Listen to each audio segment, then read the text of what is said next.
Hey guys, welcome back. It is Saturday the 11th, and we have some wild card round football going on today.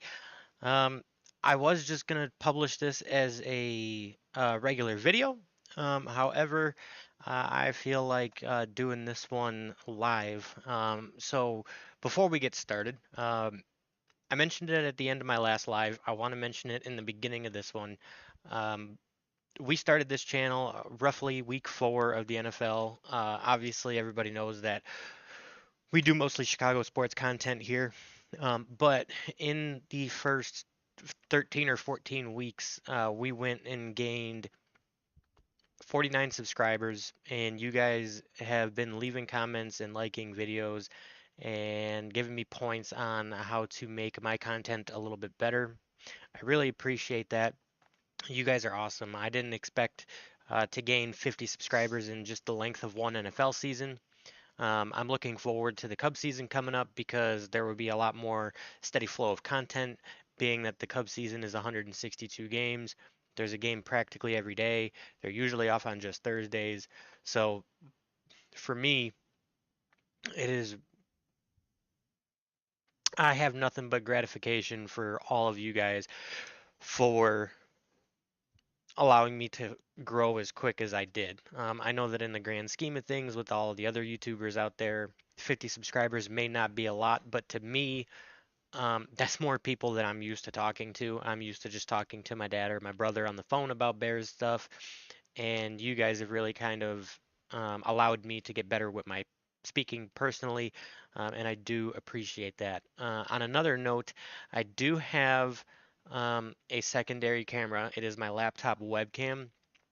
It is 720p, not 1080 like my webcam is, but at least when I'm looking at stat pages and stuff, at least then I can be looking, at least then I could be looking right at you guys instead of looking away. So we did manage that. Actually, I'm going to tilt this down just a little bit just to get some better framing. There we go. So now I can look right at the webcam over here like I'm looking at you guys um, when when I'm doing that. So I'm not constantly just kind of looking away and talking away from you guys. I can be looking at you. I will work on getting a secondary 1080p webcam to do that, to put that on my laptop, so then that way the picture quality is the same. But at least for now, I did figure out how to add the second camera and switch back and forth between the two, so that when I start doing stat pages and things like that, it'll be there. So. Um, yeah, so we will get started. Um, so yeah, we have uh, LA Chargers going up against Houston, and then we also have the Pittsburgh Steelers and the Baltimore Ravens games to talk about today. I think tomorrow we will probably do a another stream in the morning for the games that are slated for tomorrow, so we will leave that separate. But we will get into these games. Let me just switch my cam back here. So now I am looking at LA and Houston first. I think that this game is actually going to be fairly entertaining for the most part. I think that these teams are very comparable to each other. In term because I've been looking at their team total stats breakdown, and they are fairly close. If I had to give an edge to one team, um, I would have to say it would be probably LA, just because Herbert has more passing yards. But I mean, we'll kind of see how this whole game shakes out later today. I will say, um, you know, when it comes to me looking at these breakdowns, I'm not looking at individual player stats. I am just looking at team stats overall. So when we're looking at the passing yards per game, on average, there's 229 for LA, and there's 232 and a half for Houston. So again, they are fairly similar to each other. I think that maybe the difference in these teams Um, I think that the difference maker for this game is going to be whose defense can hold, you know, hold hold the most steady throughout the game because even their rushing yards, their average rushing yards per game, LA has 110 and Houston has 112. So really, I don't think I don't think that this would be a runaway game in either situation. I think that this will probably end up being a game decided by a score or perhaps even less, maybe a field goal.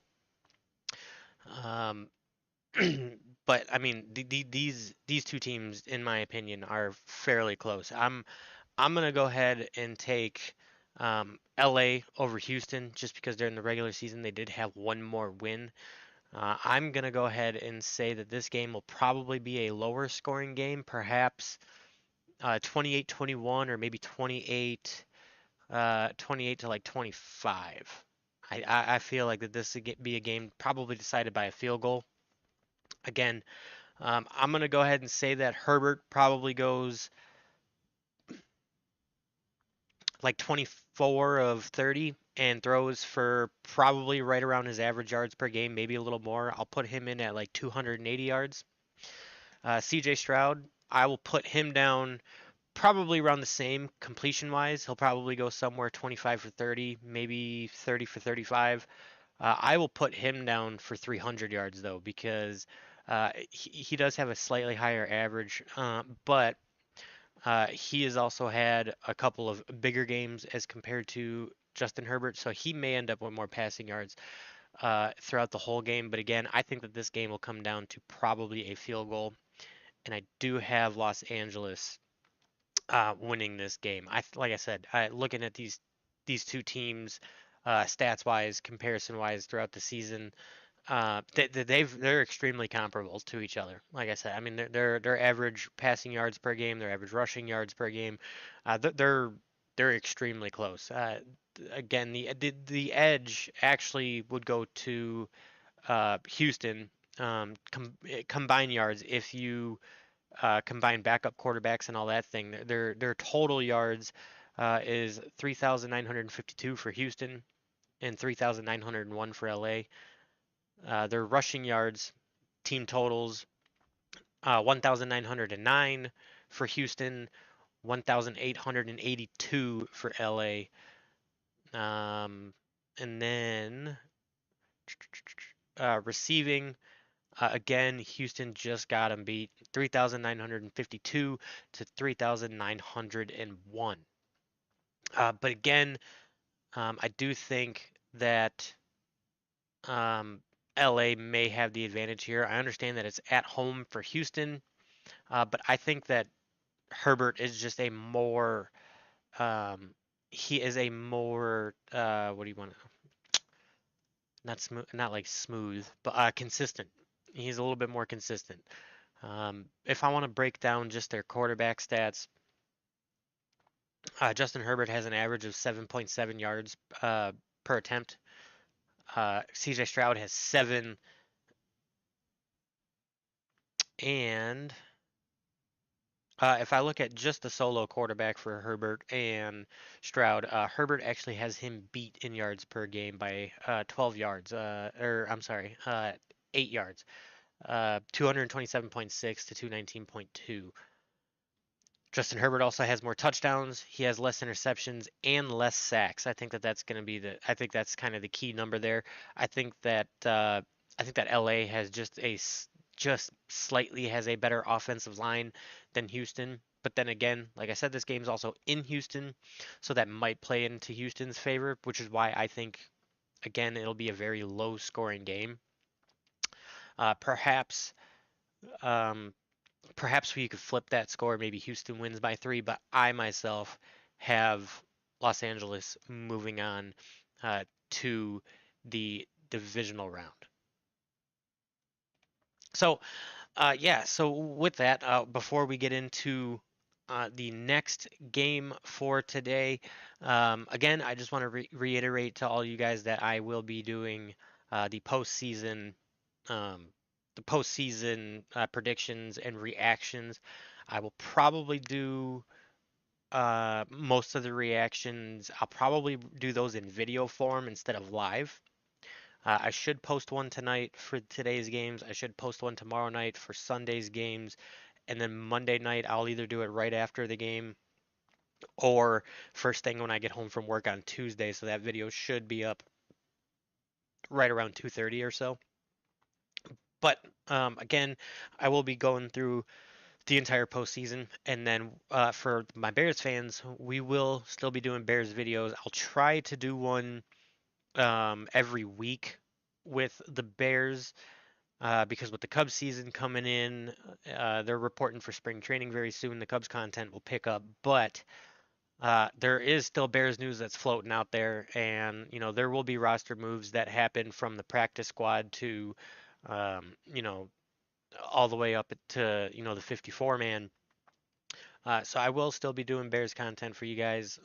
If it's like a major breaking story, like when we hire the head coach or something like that, I will go and do additional episodes, but we will just kind of do like a weekly recap in Bears Land. That's kind of how I have that planned for now.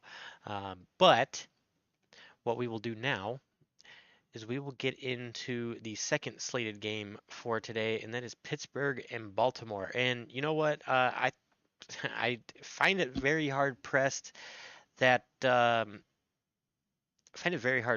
Pittsburgh really kind of has a chance in this game. If I'm really being honest with you guys, uh, yeah, Baltimore just kind of has them beat in just about every conceivable stat that you can really think of. I mean it, and it's not even close. Not to mention Baltimore has Derrick Henry on their team, so.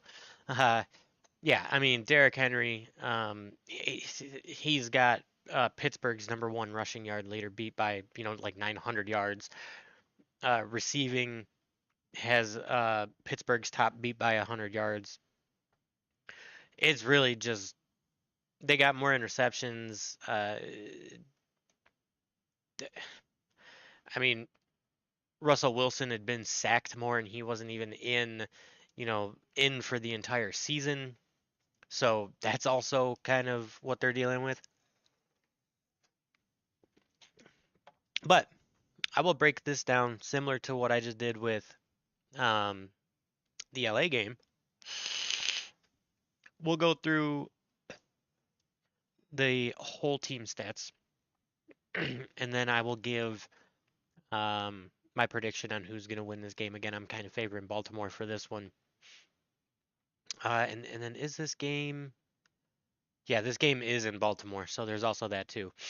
Granted, I will say one thing though. Russell Wilson has had he was gone for the first 6 weeks of the year, and you could argue that he has had a pretty decent resurgence of his career in Pittsburgh. Because again, missing 6 weeks, he's got 2,482 yards passing.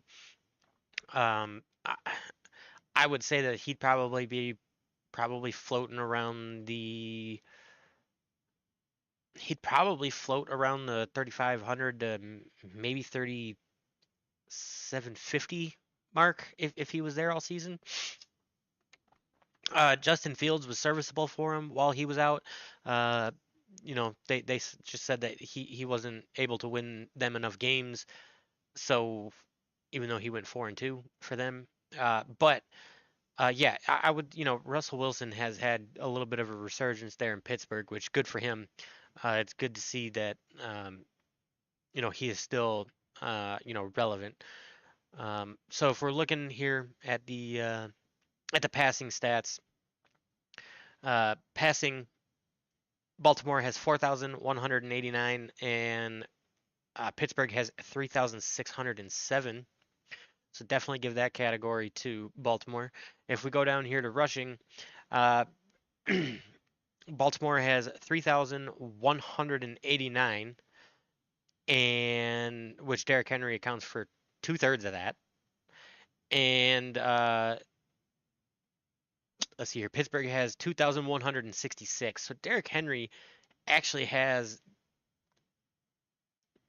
just a little over 200 yards less than Pittsburgh's whole team combined. I mean, that's ridiculous. That's insane. That is insane.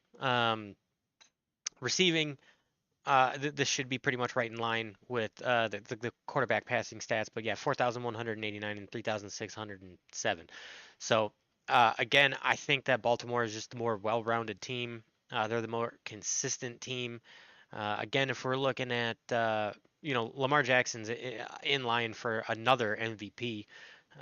He's got 41 touchdowns, 4 interceptions. He's only been sacked 23 times. He's got a very good offensive line in front of him, especially when you could just give Derrick Henry the ball at whatever point in the game, and he's just gonna find space and go. So yeah, and then if you look at Russell Wilson over here, he's got 16 touchdowns, 5 interceptions, sacked 33 times, and he again was out for the first 6 weeks of the year. So again, we'll also look at Justin Fields here since he played those first 4 games. He had 5 touchdowns, 1 interception, 16 sacks. So again, it's just, Baltimore has the better defense. They have the better offense. I mean, the stats aren't even remarkably close as they were in that LA game that we had just talked about. So I think this game will actually very much depend on how long Pittsburgh's offensive line holds it together. This could either be a 1 score game or it could easily turn into a 3 score game in Baltimore's favor because it is in Baltimore. I would say that this is probably going to be a little bit of a higher scoring game compared to the LA Houston game. This probably could end up being like a 35-21 type of game, or somewhere in that range. I think that this will probably be a 2 score game in favor of Baltimore. Again, if we just want to look at a couple of, I guess other there's really no other real big time stats to really look at in this game because I mean, if you just look at the team stats, again, it's just they're averaging so many more yards. Yeah, I mean, if you're looking at if you want to look at yards per game in passing, Baltimore has 246 and Pittsburgh has 212. That's insane. And for rushing, they're averaging 187 yards per game, and Pittsburgh's only got 127. So again, I think that this game could get out of hand really quick, and it'll be in Baltimore's favor for sure. Um, so if I'm gonna go and lay down what I think some quarterback stats will be, I think Lamar Jackson will probably go somewhere in the range of maybe like 28 for 35, 29 for 35. Maybe 40. They might get up to 40 passing attempts with him. It depends on how much Derrick Henry runs the ball, honestly. But I could see him being somewhere in that 35 to 40 pass attempts range. And he can easily pass for well over 300 yards. I'm going to pencil him down for 325. See how close he gets to that later today. Um, for Russell Wilson, um, I want to say that he may go like 20 for 30. And I'll give him a little bit more than his average yards per game. I'll go ahead and say that he may wind up in the range of like 250, 275. But again, I think that this game is just going to get really out of hand really fast uh, in the favor of Baltimore. But also, the more I think about it, I have seen some extremely crazy games this year. There were times where, as a Bears fan, there was times where the Bears should have been absolutely dog walked, and they were holding opponents to within a field goal. So, I mean, really, you could say that anything happens. I wouldn't be surprised that there's a bunch of upsets in this year's playoff run. I wouldn't be surprised at all, but I could see the obvious winners getting to. Uh, I could see the obvious winners definitely going. further. I will say my early predictions for, let's just say for the Super Bowl. My early predictions, I think it's going to be Detroit and Kansas City. I don't see anybody that could get in Detroit's way. Maybe Philadelphia would be the hardest hurdle for them to jump, but I mean the the resurgence that Jared Goff has had in Detroit, and Detroit has home field advantage. Let's not forget that there's 3 games in a row where at home where they put up 50 plus points, or I think 47 plus points. I think it was like 47, 52, and 52. Like it was ridiculous. So, I mean, being at home advantage is absolutely monstrous for Detroit. And the same goes for Kansas City. I think that their road to the Super Bowl is a little bit tougher than Detroit's. I think that Baltimore could give them a run for their money. I really think Josh Allen and Buffalo could give them a run for their money. Um, but I definitely think it'll probably be Kansas City and Detroit in the Super Bowl. I just don't see anybody really getting close to Detroit. The way that they're playing is absolutely insane. The only thing that really can hurt them is the first round bye. I don't know if that really hurts Kansas City the same, but um, I can't really even say that the bye would be an obstacle for Detroit because when they came off of their bye in the regular season, they just kept dominating. And um, so I think that Detroit is an easy pick for the for the NFC to go to the Super Bowl. And I think in the AFC, it's going to be a toss up between Baltimore, Kansas City, and Buffalo. I think Kansas City would be my favorite one, but I think Baltimore would be a strong second. Um, but my friends, everybody, if you are catching this after the stream, make sure to leave your comments down below. Tell me what you think is going to happen in this wild card round. Give me your predictions on the games that are happening later today and this evening. And yeah, we will be back um, after for the post game that will be again in video form, and then we will go live again tomorrow morning to discuss the games happening tomorrow. So with that, make sure you leave your comments, hit the subscribe button if you have not already, and we will catch you guys after the games.